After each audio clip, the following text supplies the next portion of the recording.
Hey Aquarius, welcome to your weekly reading for December 1st to the 8th. I am Charlene Lizette. Whether you are new or whether you are returning, a massive thank you to you. Either way, I hope you click subscribe and become a part of our collective. We've got a new setup for you guys. Let me know what you think about it in the comments, all right? Still making some changes, some adjustments, adding things, moving certain things around. But I would love to get your feedback, especially because we have two cameras going right now. So I'd love to see how you want to see the cards showing up. Okay. So naturally, this is going to be a week of a lot of decisions here, a lot of choices to be made. Ultimately, I can't help but say that it looks like there's some type of finality here, potentially some type of realization with respect to a particular situation that you are in. Maybe around your money. If it's not actual, like your money as in your finances, your bank account, your income, your earnings, your investments, it could have to do with your stability, with your security, with your foundation, with what makes you feel safe in life, right? Like that safety that we all need, okay? Something here is showing up that needs to be, the word I'm hearing is reject. I do feel though that you have lots of options and lots of different paths that you can go on. It really ultimately is going to be a decision based off of you, how you choose to navigate this particular situation, and you know, the decisions that you make, because not all paths are going to lead to a success. And I don't mean to say that in a brute or rough way. Ultimately, we always know in life, you know, sometimes the journey we go on leads us to a learning lesson instead of like ultimate success. And other times it leads us to success, and other times it's painful. And then that's just life. It's just learning how to ride the wave, ride with the punches, okay? This could have to do with a romantic situation of sorts or a legal contract with Juno showing up here. So we have guilt. I release any beliefs that no longer assist me in my soul's growth. Then we have the great severing, Mars energy, anger, conflict, softening to love. Okay, here they are. Oops.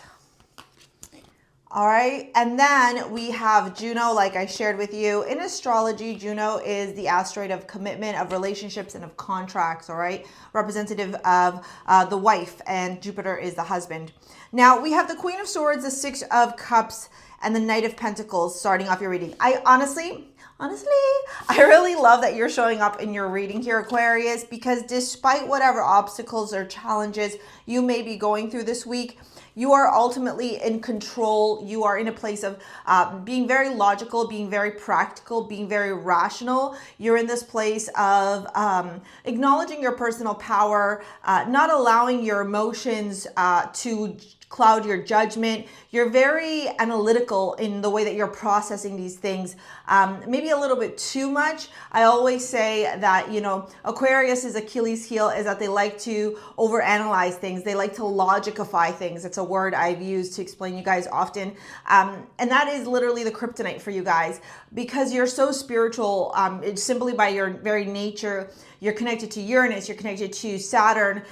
There's so much power to you, representative of the star in Tarot. So there's like deep healing, subconscious, unconscious, otherworldly connections here. However, sometimes you guys like to make it too scientific, and in doing it so scientific or so logical, so rational, you miss the magic. And I always guide you guys and advise you guys. Can't tell you what to do, but I can make suggestions. And my suggestion to you, Aquarius, is this week, lean in a little bit more to the magic, to the emotions, to the feelings, and see what really comes up for you. Because this guilt and this anger, to me, seems like a blockage or a roadblock, maybe even a crossroads with respect to the direction in which you're supposed to be taking. The Six of Cups, blah, blah, blah, blah. Okay, blah, blah, blah, blah. The Six of Cups has everything to do with nostalgia, memories, early childhood, connection, sweeter times, innocence.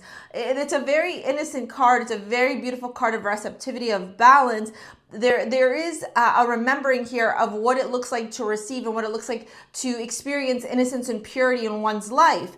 And then when we go to the Knight of Pentacles and the Four of Pentacles, here's where things get a little bit sticky. The Knight of Pentacles is pragmatic. The Knight of Pentacles is very stoic. It's a knight that moves very, very slowly. It's about careful planning, logistics, etc. And then the Four of Pentacles is about holding on too tightly. It could be a fear of vulnerability, a fear of financial loss, a fear of difficulty. It also is representative of when somebody is very shut off from their emotions or from sharing their feelings, from sharing their insecurities. But sometimes when we do that, right, when we don't share our fears, our insecurities, our worries, our challenges, what we end up doing instead is icing people out. We end up, blocking the people that are here to love us, here to support us, because we're afraid of being vulnerable. We're afraid of, revealing our cards. In this case, look how tightly he's holding onto the Four of Pentacles, but in doing so, he isolates himself from the rest of his community. And so that's why I would say to you, like, where are you making these decisions potentially based out of fear,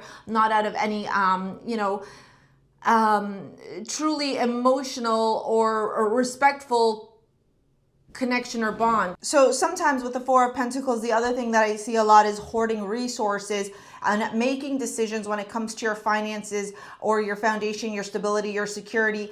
And these decisions are made from fear, from lack, from scarcity. The Ace of Pentacles to the Sun is really beautiful though, because it's Source is kind of saying to you, hey, like, I'm giving you a gift. Hey, you have a new opportunity here. Hey, there's a blessing wanting to come your way. Hey, I'm trying to share something really lovely, really magical, really sweet, a very nostalgic, childlike, playful, okay? It's really beautiful energy here, the Ace of Pentacles and the Sun. I really love this energy together. And yeah, at the end, you do have that Three of Swords, that Nine of Swords. So it's bittersweet. There's clearly here some stress, some anguish, some worry, heartbreak, challenges, overanalysis, paralysis, sleepless nights. Maybe it's around your finances and the financial decisions that you've made. Maybe you've overextended yourself, or maybe you're not making as much money as you want to make. The Seven of Cups, Five of Swords, it could also have to do, honestly, for some of you with a romantic relationship. Where you're maybe recognizing that a connection here has reached its accumulation, which sucks, honestly. I'll tell you that. That's not fun. But you know what? At the end of the day, babe, you got to do what you got to do that's best for you, okay? We're going to dive into your love reading now. Let's see what the love story looks like for this week. Remember, we do have that Gemini full moon on the 4th, okay? We also have Saturn finally stationing direct. It is your co-ruler, which we like that. We like that it's stationing direct. We also have Mercury finally out of the microwave, thank the Lord Jesus. And Neptune is going to be stationing direct on the 10th of December. So again, another really nice energy here of forward progression, even though December has a lot of squares cosmically, which is not the greatest. It's kind of like the accumulation. We're wrapping up the year so we can start fresh 2026. It is a 1 year numerologically speaking. What I'm going to say to you is I would invite you to go sign up to my free money archetype quiz. It's down in the description box below, especially for those of you that are wanting to learn how to attract cash flow with ease. All right, my money magnet workshop's also there. You can purchase all that or purchase the course down in the description box below, or book a session with me as well. We can map out your 2026 for success, okay? We have the 10 of Cups, the Queen of Cups, and the 5 of Pentacles here showing up in your love life. So yeah, I'm not surprised. Something that once made you feel overflowing with emotions, overflowing with happiness, overflowing and rejoicing with love, with optimism, with joyful expectation, is now making you feel like WTF. What once felt so beautiful, so magical, so magnetic, so fulfilled, now is potentially bringing up a lot of emotions around illusions, around fears, receptivity.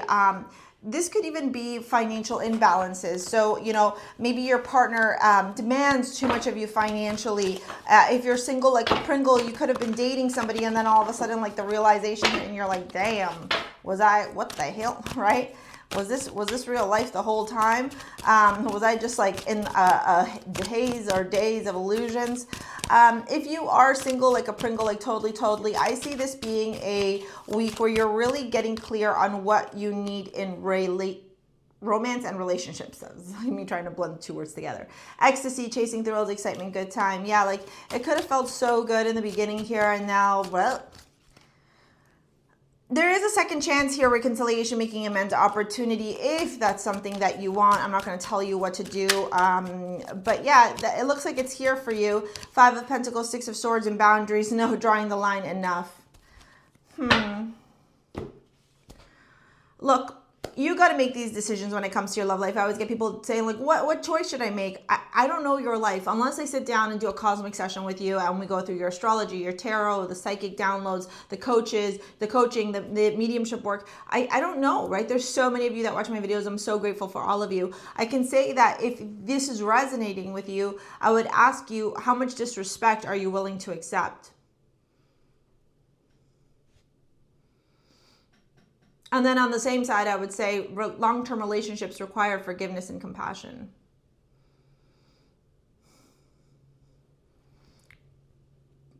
But there's a boundary, right? There's a boundary, and that's going to be something you're going to have to decide, okay? I'm going to pop this video here to help you with manifesting your soulmate. If you want to book a session, work together with me in any capacity, it's down in the description box below. Thank you for your likes, your comments, your shares, your subscribes. We'll see you later, alligators. Peace out. Bye.